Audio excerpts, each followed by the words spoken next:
পারবেন যে মুসলমানরা কি কষ্টের মধ্যে আছে।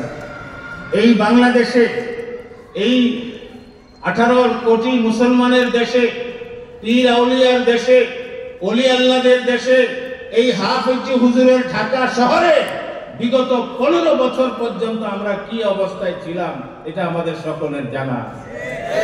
আমরা সঠিকভাবে এবং হক কথা অনেকাংশে আমরা বলতে ব্যর্থ হয়েছি, আমরা বলতে পারি নাই। আল্লাহ তাআলার কাছে শুকর আদায় করি যে আল্লাহ রাব্বুল আলামিন আমাদেরকে সেই কঠিন সময় থেকে উঠিয়ে নিয়ে আল্লাহ তাআলা একটা ভালো সময় এখন বর্তমানে আমরা আছি, যে আমরা এখন হক কথাগুলি, অন্তরের কথাগুলি, হৃদয়ের কথাগুলি এখন আমরা উলামায়ে কেরাম মানুষের সামনে উপস্থাপন করতে সক্ষম হচ্ছেন। মেরে ভাইও, আমি লম্বা আলোচনায় যাব না, শুধুমাত্র এই কথাটুকু আপনাদেরকে বলবো যে দ্বীন-এ ইসলাম আল্লাহর মনোনীত দ্বীন, পূর্ণাঙ্গ দ্বীন হিসেবে আল্লাহ এই দুনিয়াতে ইসলামকে প্রেরণ করেছেন, যার মাধ্যমে এই দ্বীন-এ ইসলাম মানুষের সামনে উপস্থাপিত হয়েছে।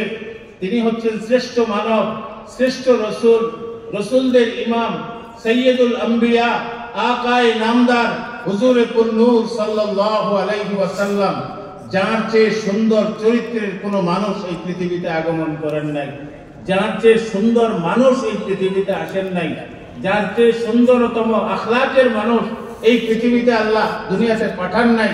এইরকম একজন নিষ্কলুষ মাসুম নবী রসুল হিসেবে যিনি সকল রসুলের সরদার হবেন, রসুলের সরদার হুজুরে পুরনূর সাল্লাল্লাহু আলাইহি ওয়াসাল্লামের মাধ্যমে আমাদের সামনে এই দ্বীন আল্লাহ তাআলা উপস্থাপন করেছেন। ঠিক কিনা? সেই দ্বীন-এ ইসলামের মধ্যে আমরা আছি। এই ইসলামকে যারা ধারণ করছি, যারা আমরা বলি যে আমরা মুসলমান, আমরা এই দ্বীন সম্পর্কে ততটা সচেতন না হওয়ার কারণে, অসচেতন হওয়ার কারণে, আর এই নিয়ামত প্রাপ্তির পরে এই নিয়ামতের শুকরগুজার না হওয়ার কারণে আজকে বাংলাদেশ সহ সারা পৃথিবীতে মুসলমানরা নিগৃহীত হচ্ছে, মুসলমানরা আজকে লাঞ্ছিত হচ্ছে, অপমানিত হচ্ছে। আজকে মুসলমানরা, আমি যে মুসলমান, এই মুসলমানের ধারণাটা তার বুকে লালন করে, এইরকম মুসলমানের সংখ্যা খুব কম পাওয়া যায়। মসজিদে আসলে মুসলমানদের এক হালত তৈরি হয়, ওয়াজ মাহফিলে আসলে মুসলমানদের একরকম অবস্থা তৈরি হয়, আবার যখন মুসলমানরা দুনিয়াবী কর্মকাণ্ডে লিপ্ত হয়ে যায় তখন মুসলমানের একটা ভিন্ন অবস্থা তৈরি হয়। নামাজ এমন এক ইবাদত, যেই নামাজ আমরা পড়ি, নামাজ পড়ে মুসলমান, কিন্তু ওই নামাজি আবার মিথ্যা কথাও বলে, নামাজ পড়ে ওই নামাজি আবার সুদের কারবার করে, নামাজ পড়ে ওই নামাজি আবার ঘুষ খায়, নামাজ পড়ে ওই নামাজি একজন সে গীবত করে, পরচর্চা করে, পরনিন্দা করে, মানুষের কষ্টের কারণ হয়, দ্বীনের দাওয়াতের কথা বলা হয়, আবার আরেক মুসলমানের উপর জুলুমকারী হয়, জালিম হয়। এই হলো বর্তমানে আমাদের মুসলমানদের অবস্থা। ভাইও, এই অবস্থা থেকে উত্তরণের উপায় কি? এই অবস্থা থেকে উত্তরণের উপায় আমাদেরকে একটা জিনিস বুঝতে হবে, একটা জিনিস বুঝতে হবে যে আল্লাহ রাব্বুল আলামিন আমাদেরকে দুনিয়াতে পাঠিয়েছেন। আমাকে ভালো মন্দ দুইটা অবস্থান এই দুনিয়ার মধ্যে আছে, আলো এবং অন্ধকার দুনিয়ার মধ্যে আছে। ফাআলহামাহা ফুজুরাহা ওয়া তাকওয়াহা, আল্লাহ রাব্বুল আলামিন ভালো মন্দের সহাবস্থান দিয়ে দুনিয়াতে পাঠিয়েছেন এবং রাসূল পাক সাল্লাল্লাহু আলাইহি ওয়াসাল্লামের মাধ্যমে আমাদেরকে জানিয়ে দিয়েছেন এইটি তোমাকে বর্জন করতে হবে আর এইটি তোমাকে গ্রহণ করতে হবে। যা কিছু বর্জনীয় তা বর্জন করতে হবে, আর যা বরণীয়, গ্রহণীয়, সেটাকে গ্রহণ করতে হবে। কোরআনের ভাষায় মা আতাকুমুর রাসূলু ফাখুযুহু ওয়া মা নাহাকুম আনহু ফান্তাহু, রাসূল সাল্লাল্লাহু আলাইহি ওয়াসাল্লাম যা নিয়ে এসেছেন সেটাকে পজিটিভ, যা আমাদেরকে গ্রহণ করতে হবে, যা নিষেধ করেছেন, বর্জন করতে বলেছেন, সেই জিনিসগুলি আমাদেরকে বর্জন করতে হবে। কথা বুঝে আসছে না ভাই? এই জন্য ভাই, দ্বীন-এ ইসলামের মধ্যে যারা আমরা আছি, আমাদেরকে একটা জিনিসের ব্যাপারে সচেতন হতে হবে যে দুনিয়াতে আপনি যা কিছু ভালো কাজ করবেন, ফামান ইয়ামাল মিসকালা যাররাতিন খায়রান ইয়ারা, যা কিছু আপনি ভালো করবেন এই ভালোর প্রতিদান আপনি দুনিয়াতেও পাবেন, আখিরাতেও আপনি পাবেন। কাজটা আপনার যত ছোটই হোক না কেন, কোরবানি আপনার যত বড়ই হোক না কেন, যত বড় কোরবানি দিবেন, তত বড় ভালো কাজ করবেন, আর যত ক্ষুদ্র ভালো কাজই করেন না কেন, ওই কাজের প্রতিদান আপনি দুনিয়াতেও পাবেন এবং আখিরাতেও পাবেন। হযরত আইয়ুব আলাইহিস সালাতু ওয়াস সালাম একজন নবী ছিলেন, আমাদের আপনারা জানেন। কোরআনের মধ্যেও ওনার সম্পর্কে বিস্তারিত বর্ণনা এসেছে। হযরত আইয়ুব আলাইহিস সালাম সম্পর্কে ইবলিস একদিন আল্লাহকে গিয়া বললেন যে আল্লাহ, তোমার নবী যে আইয়ুব, এই আইয়ুবের কাছে তো সব কিছু আছে, তার বাড়ি আছে, তার বাড়িওয়ালি আছে, তার সন্তান আছে, মাল সম্পদ আছে, সে তোমার ইবাদত করবে না তো কি করবে? সে তো সারাক্ষণ তোমার ইবাদত, তার তো কোনো চিন্তা নাই, সব নিয়ামত তুমি দিয়েছো তাকে, এই জন্যই সে তোমার ইবাদত করে। তখন আল্লাহ তাআলা বললেন, তাহলে আমি আমার বান্দাকে একটু পরীক্ষা দিই, বান্দাকে একটু আজমাইশ আমি করি, ওই আজমাইশের মাধ্যমে আমি যাচাই করব আমার বান্দার অবস্থান কি। আপনারা জানেন কোরআনের মধ্যে বর্ণনা এসেছে যে হযরত আইয়ুব আলাইহিস সালাতু ওয়াস সালামকে আল্লাহ তাআলা অল্প সময়ের মধ্যে একেবারে নিঃস্ব করে দেন।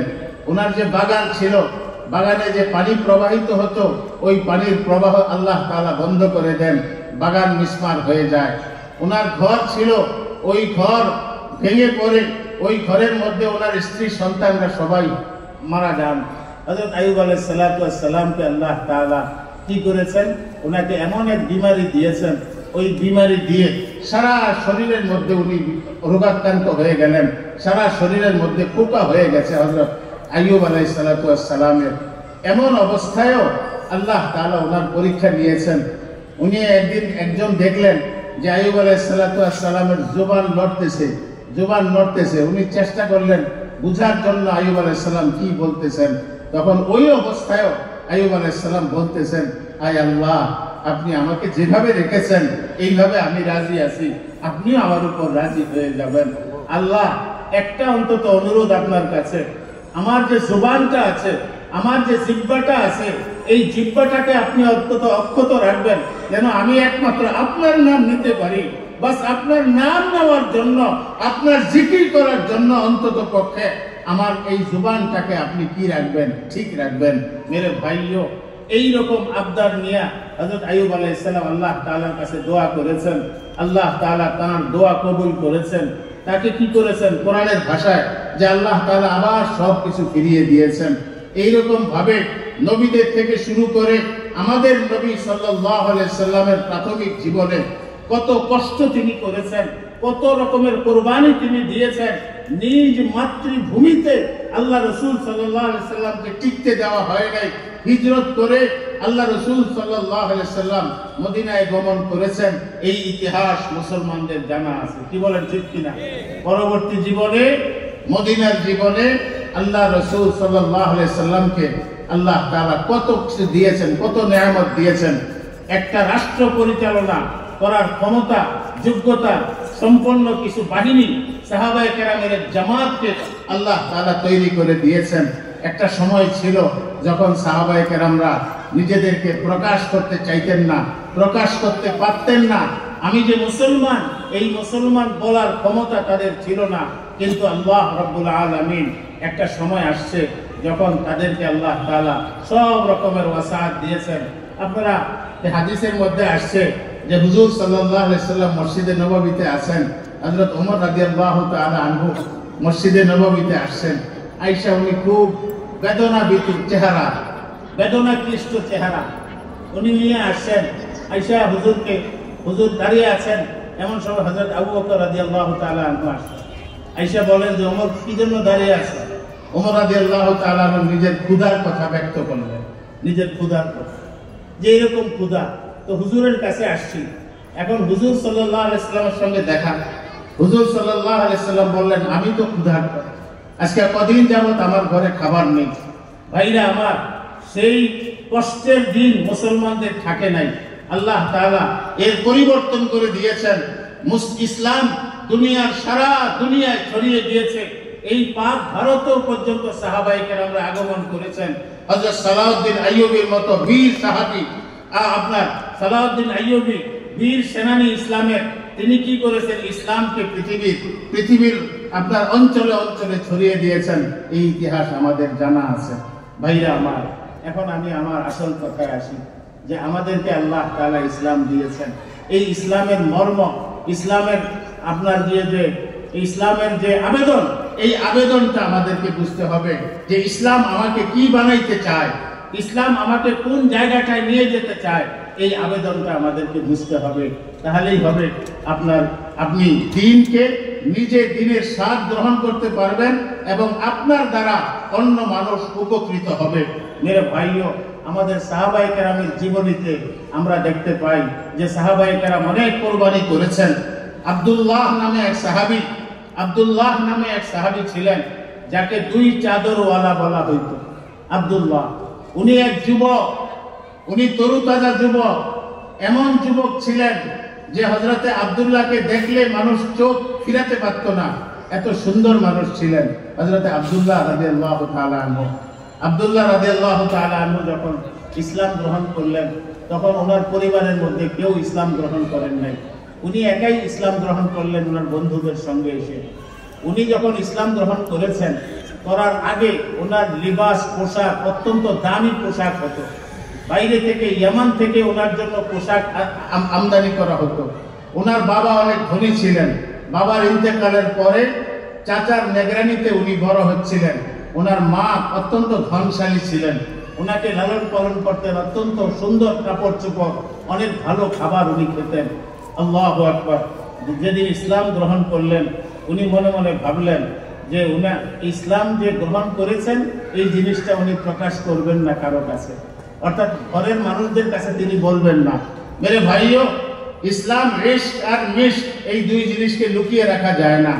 প্রেম, ভালোবাসা, আল্লাহর সঙ্গে যার ভালোবাসা হয়ে যায়, এটাকে কেউ লুকিয়ে রাখতে পারে না। আর মিশক, সুগন্ধি আতর, এই জিনিসকে কেউ লুকাইতে পারে না। হযরতে আব্দুল্লাহ রাদিয়াল্লাহু তাআলা আনহু, উনি লুকাইতে পারেন নাই। ওনার আচরণেই ইসলাম প্রকাশিত হচ্ছিল। ওনার চাচা ওনাকে জিজ্ঞেস করলেন, তুমি কি মুসলমান হয়ে গেছো? তুমি কি ইসলাম গ্রহণ করেছো? হযরতে আব্দুল্লাহ রাদিয়াল্লাহু তাআলা আনহু বললেন যে হ্যাঁ, আমি ইসলাম গ্রহণ করেছি। ভাই, এই কথা বলার পরে চাচা বললেন, তুমি আজ থেকে এই ঘরের সমস্ত কিছু থেকে বঞ্চিত হবে।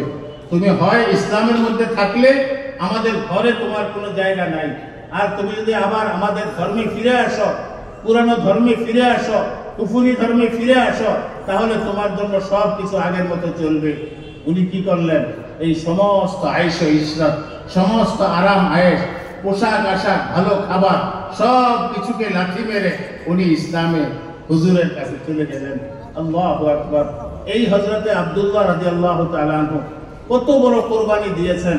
একটা যুবক মানুষ, উনি ওনার সব রকমের সুখ স্বাচ্ছন্দ্য, বাবার টাকা, চাচার টাকা, মায়ের সম্পদ, সব কিছুকে উপেক্ষা করে উনি কি করলেন? উনি হুজুরের কাছে চলে গেলেন, হুজুরের সঙ্গে থাকতেন। হুজুর সাল্লাল্লাহু আলাইহি ওয়াসাল্লাম বললেন যে আব্দুল্লাহ, এখন থেকে তুমি সুফফায় যারা সাহাবায়ে কেরামরা থাকেন, ওই সুফফাবাসীদের সঙ্গে তুমিও অবস্থান করো। তিনি রইলেন। ওনার সেই শেষ, আল্লাহ তাআলা ওনার শেষ সময়টা একটু বলি যে উনি যখন এক সফরে ছিলেন হুজুর সাল্লাল্লাহু আলাইহি ওয়াসাল্লামের সঙ্গে, ওই সফরের মধ্যে তিনি অসুস্থ হয়ে গেলেন। হুজুর সাল্লাল্লাহু আলাইহি ওয়াসাল্লাম হযরত আব্দুল্লাহকে দেখতে গেলেন। সঙ্গে ছিলেন হযরত আবু বকর, হযরত ওমর রাদিয়াল্লাহু তাআলা আনহু। ওনারা যখন তিনজন দেখতে গেলেন, দেখতে যাওয়ার পরে হযরত আব্দুল্লাহ রাদিয়াল্লাহু তাআলা আনহুর মাথাটা হুজুর নিজের কোলের মধ্যে নিয়ে নিলেন। অসুস্থ আব্দুল্লাহ হুজুর কোলের মধ্যে নিয়ে নিলেন। আল্লাহু আকবার। দম নিকলে মেরা রওজায়ে আতহার মে পৌঁছকর, दम निकले मेरा रोज़े अत्हर में पहुँचकर, कुछ रोज फकत इसलिए जीने की तलब है, कुछ रोज फकत इसलिए जीने की तलब है, निकल जाए दम तेरे कदमों के नीचे, निकल जाए दम तेरे कदमों के नीचे, यही है यही दिल की हसरत, यही आरज़ू है। ভাইরা আমার, যে যাকে ভালোবাসে, রাসূলের ভালোবাসা আব্দুল্লাহর হৃদয়ের মধ্যে আছে। আজকে তার মৃত্যুর সময়ে রাসূল আগমন করেছেন। রাসূল সাল্লাল্লাহু আলাইহি সাল্লাম হযরত আব্দুল্লাহর মাথাটা নিজের কোলের মধ্যে নিয়েছেন। কোলের মধ্যে যখন নিয়েছেন, এমত অবস্থায় আব্দুল্লাহর সময় এসে গেছে। হযরত আব্দুল্লাহ ইন্তেকাল করলেন। যখন আব্দুল্লাহ ইন্তেকাল করেন, তখন আব্দুল্লাহর নজরটা হুজুরের চেহারার মধ্যে ছিল। হুজুরের চেহারা দেখতে দেখতে আল্লাহ তাআলা হযরত আব্দুল্লাহকে দুনিয়া থেকে কবুল করে নিলেন। হযরত আব্দুল্লাহ ইন্তেকাল করলেন। হুজুর হুকুম করলেন যে তাকে গোসল দেওয়া হোক। আব্দুল্লাহকে গোসল দেওয়া হইল। আব্দুল্লাহর গোসলের পরে যখন কাফনের কাপড়ের ব্যাপার আসলো, হুজুর একটা নিজের চাদর দিয়া বললেন, আমার এই চাদরটা দিয়া হযরত আব্দুল্লাহকে তোমরা কাফনের ব্যবস্থা করো। আব্দুল্লাহকে কাফনের ব্যবস্থা করা হলো। তারপরে যখন কবর খোদন করা হলো, কবর খনন করা হলো, কবরের মধ্যে আব্দুল্লাহকে কে নামাবে? আল্লাহু আকবার। হযরতে আবু বকর, হযরতে ওমর রাদিয়াল্লাহু তাআলা আনহু হযরতে আব্দুল্লাহর লাশখানা হুজুরের সুপর্দ করে দিলেন। হুজুর নিজের হাতে আব্দুল্লাহর লাশটাকে কবরের মধ্যে শুইয়ে দিলেন। দেখেন, আব্দুল্লাহর কোরবানির কারণে আল্লাহ রাব্বুল আলামিন দুনিয়ার মধ্যেই তাকে কি দান করলেন? এমন নিয়ামত দান করলেন যে হুজুরের কোলের মধ্যে দম নিকলে মেরা রওজায়ে আতহার মে পৌঁছকর, दम निकले मेरा रोज़ाए अतहर में पहुँचकर, कुछ रोज फकत इसलिए जीने की तलब है, गर कोई तलब है तो मदीने की तलब है। আল্লাহ তাআলা হযরত আব্দুল্লাহকে এই দুনিয়ার মধ্যে এই নিয়ামত দিয়েছেন যে আল্লাহ রাসূলের কোলের মধ্যে যে মারা যায়, রাসূলের চেহারা দেখতে দেখতে যে মানুষটা মারা যায়, রাসূল সাল্লাল্লাহু আলাইহি ওয়াসাল্লাম যেই মানুষটাকে চাদর দিয়ে কাফন পরাইলেন আর কাফন পরাইয়া নিজে যেই মানুষটাকে কবরের মধ্যে রাখছেন, বলেন পৃথিবীতে এর চেয়ে সৌভাগ্যবান মানুষ আর কে হতে পারে? আরে কেউ। এই জন্য মেরে ভাইও, এই দ্বীনের জন্য আপনি দ্বীনের উপর চলতে গিয়ে যা কিছু ভালো কাজ করবেন, আল্লাহ রাব্বুল আলামিন দুনিয়াতেও আপনাকে আতা করবেন, দান করবেন, এবং আখিরাতে তো আপনার প্রাপ্তির কোনো শেষ নেই। মুসলমান এই বিশ্বাসের উপর নেক কাজ করে। যারা যতটুকু কাজ করবেন, যতটুকু নেক কাজ করবেন, এই যে আজকে আপনারা এই সম্মিলিত ইমাম উলামা পরিষদের উদ্যোগে আয়োজিত সম্মেলনে আপনারা গতকাল এবং আজকে যোগদান যারা করেছেন, এই যে নেক কাজটুকু, এই নেক কাজ সময়টুকু আপনি কোরবানি করেছেন, এই সময় কোরবানিকে আল্লাহ তাআলা এমন ভাবে কবুল করবেন যে আপনি চিন্তাও করতে পারবেন না যে আল্লাহ তাআলা কত বড় নিয়ামত দ্বারা আপনাকে ভূষিত করবেন। মেরে ভাইও, আপনাদের কাছে আমার আবেদন হলো এই দ্বীন সম্পর্কে একটু জ্ঞান আমাদেরকে অর্জন করতে হবে। যতটুকু ইলম হলে আপনি দ্বীনের উপর চলা সহজ হবে, ওইটুকু জ্ঞান অর্জন করা আমাদের প্রত্যেকের জন্য ফরজ। কথা বুঝে আসছে কিনা? এখন আমরা তো কর্মজীবী মানুষ, আমরা কেউ বিভিন্ন রকমের চাকরি করি, আমরা দোকানদারি করি, আমরা ব্যবসা বাণিজ্য করি, আমরা কোথায় দ্বীন শেখার সময় আমাদের কোথায়? এই জন্য ভাই, এই যে আপনারা তাবলীগের মাধ্যমে, ওয়াজ ও নসিহতের মাধ্যমে আপনারা এখানে যারা এসেছেন, আপনাদের কাছে হযরত উলামায়ে কেরাম দ্বীনের সহি কথাগুলি, দ্বীনের পরিশুদ্ধ কথাগুলি আপনাদের সামনে পেশ করবে। তারা করে থাকেন। আর এই দ্বীনকে জানার মাধ্যমে দ্বীনের উপর আপনারা যতটুকু যে চলবেন, আল্লাহ তাআলা তাকে দুনিয়াতে ওইটুকু দান করবেন। সুবহানাল্লাহ। ভাইও, দ্বীনের উপর চলার জন্য আমাদের উপায়টা কি? কিভাবে আমরা দ্বীনের উপর চলতে পারবো? আমি আল্লাহ রাসূল সাল্লাল্লাহু আলাইহি ওয়াসাল্লামের হাদিসের একটা অংশ বিশেষ তেলাওয়াত করেছি যে আমরা দ্বীনের উপর যদি চলতে চাই তাহলে আমাদেরকে কিভাবে চলতে হবে, পথ নির্দেশনা আমরা কোথায় পাবো। এই জন্য আল্লাহ রাসূলের হাদিসের একটা দিক আমি আপনাদেরকে উপস্থাপন করি। হুজুর সাল্লাল্লাহু আলাইহি ওয়াসাল্লাম ইরশাদ করেন, মান আকালা তাইয়িবা ওয়া আমিলা ফি সুন্নতি দাখালাল জান্নাহ আও কামা ক্বালা আলাইহিস সালাতু ওয়াস সালাম। ভাই দেখেন, এখানে হাদিসের মধ্যে আল্লাহ রাসূল সাল্লাল্লাহু আলাইহি ওয়াসাল্লাম বলছেন, যে ব্যক্তি হালাল খাবে, অর্থাৎ হালাল কামাই করবে এবং হালাল খাবে, আর যে ব্যক্তি সুন্নতের উপর চলবে, সুন্নতি জীবন যাপন করবে, ওই মানুষটা জান্নাতে চলে যাবে। কথা বুঝে আসছে কিনা? বলেন না সুবহানাল্লাহ। তো ভাই দেখেন, এখন আমরা একটা সমীক্ষা করি, এই ঢাকা শহরে 50% মানুষ, অর্ধেক মানুষ যদি এই সিদ্ধান্ত করে আজ থেকে যে আমি হালাল খাবো, আমি হারাম স্পর্শ করব না, কথা বুঝে আসছে কিনা? আমি হালাল খাবো, হারাম স্পর্শ করব না। আপনি বলেন, বিচার আপনার হাতে, আপনি বলেন এই ঢাকা শহরে কত পার্সেন্ট ক্রাইম কমে যাবে? কত পার্সেন্ট ক্রাইম কমবে? এটা ধারণা করতে পারেন?